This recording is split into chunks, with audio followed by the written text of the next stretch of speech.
வெளியே கிளம்பிட்டீங்களா மேடம்? ஆமா கஜேந்திரன்,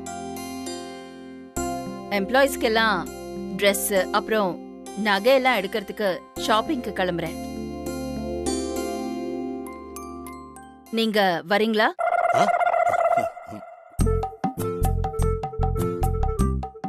மேடம், என் பையனை பார்க்கறதுக்கு ஆரணி போலான்னு இருக்க மேடம்.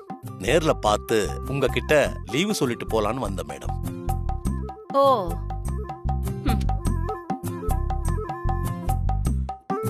கிளம்ப வேண்டியதுதானே? அப்ப நான் வரேன் மேடம்.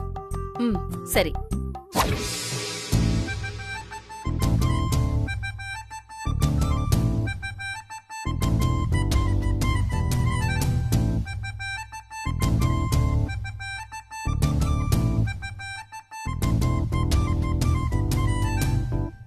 அட அம்மா, வயிறு வலி தாங்க முடியல அக்கா. இதோட 7வது தடவைக்கா. நான் போயிட்டு வந்துடுறேன்க்கா. எப்பா, கிரேட் எஸ்கேப்.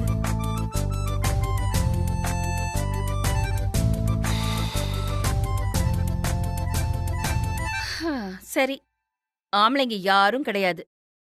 இன்னைக்கு லேடி ஸ்பெஷல் தான். நாம மட்டும்தான் பர்ச்சேஸ் பண்ண போறோம். Okay aunty. ரொம்ப சந்தோஷம். வாங்க, ஒரு நிமிஷம். வந்துருச்சா? ஹலோ,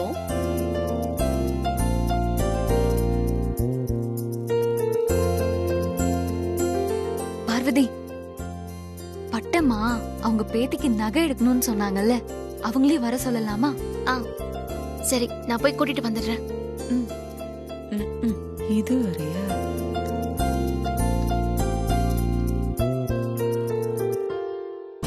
பட்டம்மாவை கூப்பிட போறியா? சரி, கூட்டிட்டு வா, பாத்துக்கலாம். ஓகே, லஞ்ச் முடிச்சிட்டு கூப்பிடுறேன். போலாமா? போலாம் ஆண்டி.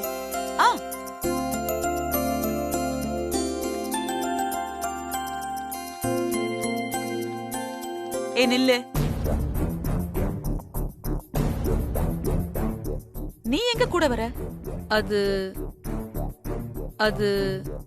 அதுமா நகை எடுக்க.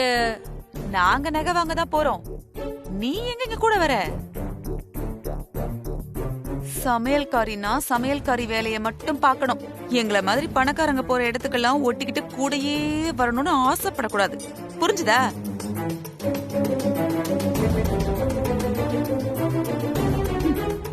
புடவையும் நீயும் எங்க கூட வர்றதுக்கு உனக்கு கொஞ்சமா தகுதி இருக்கா?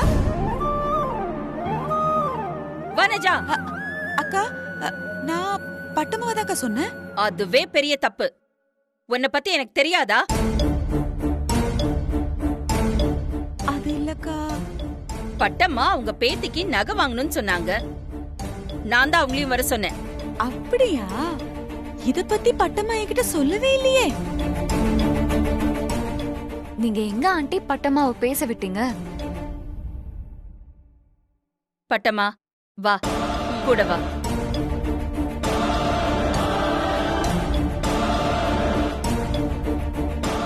நான் பார்வதி தான் சொல்றேன்னு அகிலாக்கே தெரிஞ்சிருக்கு. அதான் பட்டம்மாக்கு சப்போர்ட் பண்ற மாதிரி பார்வதிக்கு சப்போர்ட் பண்றா.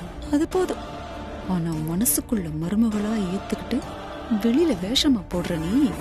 ஆண்டி, நீங்க வரலையா? இவ வேற ஒருத்தி. வர வர